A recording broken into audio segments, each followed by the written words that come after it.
জুবিন গাৰ্গদেৱৰ প্ৰকৃতিৰ সৈতে এক নিবিড় সম্পৰ্ক আছিল। গছ ভাল পাইছিল, বৃক্ষৰ প্ৰতি তেওঁ এক বিৰাট প্ৰাণ আছিল। আৰু আমি অতি সৌভাগ্যৱান যে কলাক্ষেত্ৰ সমাজৰ এই চৌহদলৈ আহি তেখেতে 2017 চনৰ 18 নৱেম্বৰৰ দিনা তেখেতৰ উপজা দিনৰ দিনটোত বৃক্ষৰোপণ কৰিছিল এজোপা বগা চন্দন। এই আমাৰ যি কীৰ্তন ঘৰ আছে কলাক্ষেত্ৰৰ তাৰ এক সমীপৱৰ্তী স্থানত।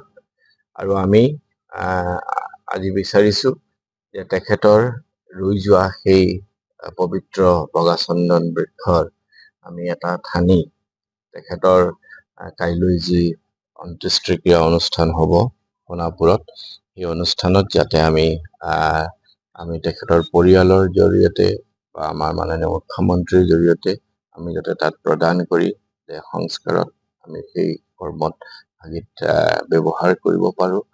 আৰু আজি তেখেতৰ সেই পবিত্ৰ স্মৃতিতে তেখেতৰ আমাৰ বকুল গগৈদেৱৰ বিশেষ উদ্যোগত আমি এই চৌহদতে এটি নাহৰ পুলি আমি আজি ইয়াতে ৰোপণ কৰিছো তেখেতৰ স্মৃতিত জুবিন বৃক্ষৰূপে। আৰু যাতে এই যি তেখেতৰ প্ৰতি আমাৰ কলাক্ষেত্ৰ সমাজৰ পৰা বিশেষভাৱে আমি শ্ৰদ্ধাৰ্ঘ্য নিবেদন কৰিছো। আৰু আমি ভাবো তেখেতৰ আত্মাই বিদেহ আত্মাই চিৰশান্তি লাভ কৰিব, পুণ্যধামত বাস কৰিব।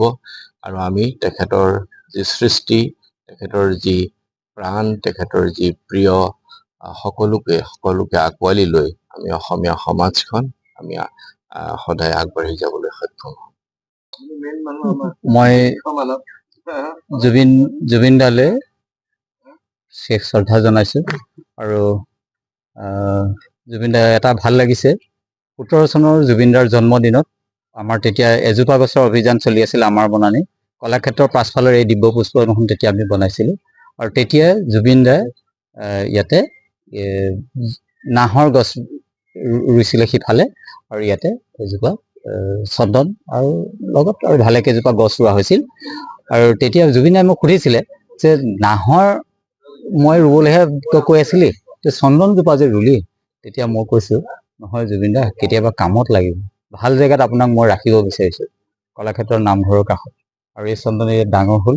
আৰু ইয়াৰ আমি মই সাধাৰণতে মই গছ নেকাটো, মই গছ বন ভাল পাওঁ, জীৱ জন্তুক ভাল পাওঁ, কিন্তু জুবিন দাৰ কাৰণে মই নিজেই কাটিবলৈ কৈছো এটা ডাল। আৰু মই আগ্ৰহ কৰিম মাননীয়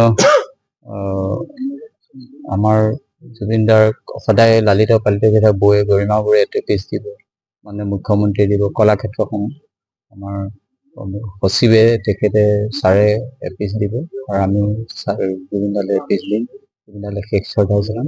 আৰু লগতে মই এটা বিশেষ কথা অসমবাসীক, জুবিন দাৰ অনুৰাগী সকলোকে মই এটা কথা জনাব বিচাৰিছো, জুবিন দাক আমি নাহৰজোপা জুবিন বৃক্ষ হিচাপে সন্মান দিয়াৰ কথা আমাৰ প্ৰগ্ৰেম চব হৈ আছিল, বিহুৰ আগে পাছে হোৱা কথা আছিল, কিন্তু প্ৰগ্ৰেমৰ কাৰণে জুবিন দাই সময় মিলাব নোৱাৰিল। দুৰ্গা পূজা বছৰত আমাৰ সময় আছিলে, গহপুৰৰ বুৰৈ চাপৰিখন তেওঁ ইনিগ্ৰেশ্যন কৰিবলৈ যোৱা কথা আছিলে, তাতে তেখেতক নাহৰজোপা জুবিন বৃক্ষ হিচাপে সন্মান দিয়াৰ কথা হৈ আছিল।